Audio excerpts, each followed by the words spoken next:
আরবের সবচেয়ে শক্তিশালী দেশ হচ্ছে কাতার। তাদের টাকার ডিমান্ডও ভালো এবং বাংলাদেশিরা অনেকে এই দেশে কাজ করে। আমরা অনেকেই কাতারের অনেক জায়গা সম্পর্কে জানি, কাতারের সৌক সম্পর্কে জানি, দোহা পোর্ট বা হামাদ এয়ারপোর্ট, ইন্টারন্যাশনাল এয়ারপোর্ট সম্পর্কেও অনেকেই জানি। কিন্তু কাতারের এমন কিছু নিষিদ্ধ জায়গা রয়েছে, সেটা সম্পর্কে আপনি কি জানেন? যদি জেনে থাকেন তাহলে আমি যেই বিষয়গুলো আজকে বলবো বা এমন 5টি জায়গার কথা বলবো, যে জায়গাগুলোতে আপনি যদি যান বা প্রবেশ করেন তাহলে হয়তো বা আপনাকে গুনতে হবে জরিমানা, নতুবা আপনাকে যেতে হবে জেলে। এমন 5টি জায়গার কথা বলবো আজকের এই ভিডিওটি লাস্ট অবধি যদি দেখেন তাহলে আপনি জানতে পারবেন কোন 5টা জায়গার কথা আমি বলছি। 1 নম্বরে রয়েছে আল জাজাজিয়া পেট্রোগ্লিফস। এটি কাতারের সবচেয়ে রহস্যময় এবং প্রত্নতাত্ত্বিক এলাকা। মরুভূমির পাথরের গায়ে খোদাই করা আছে শত শত অদ্ভুত চিহ্ন, যার মধ্যে কাপমার্ক, নৌকা এবং অদ্ভুত সব জ্যামিতিক নকশা রয়েছে।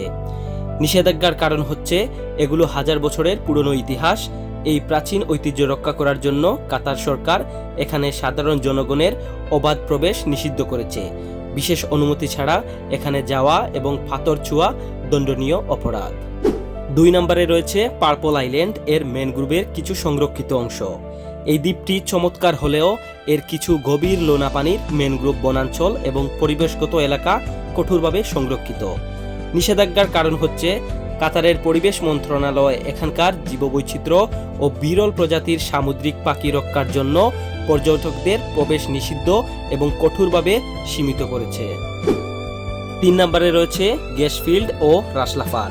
রাসলাফান ইন্ডাস্ট্রিয়াল সিটি বা সাগরের ভেতরের গ্যাসফিল্ডগুলো। নিষেধাজ্ঞার কারণ হচ্ছে এটি কাতারের অর্থনীতির হৃৎপিণ্ড। অতি উচ্চ নিরাপত্তা জোনের কারণে বিশেষ পাস বা কোম্পানির অনুমতি ছাড়া এই পুরো এলাকায় কোনো সাধারণ মানুষ বা পর্যটক প্রবেশ করতে পারে না। এমনকি আশেপাশে ড্রোন উড়ানো বা ছবি তোলাও কঠোরভাবে নিষিদ্ধ। 4 নম্বরে রয়েছে ফুকেরিত সমুদ্র সৈকতের কচ্ছপ প্রজনন কেন্দ্র। প্রতি বছর একটা নির্দিষ্ট সময়ে, সাধারণত এটা হয়ে থাকে এপ্রিল থেকে জুলাই মাসে, এটা সম্পূর্ণ বন্ধ করে দেওয়া হয়।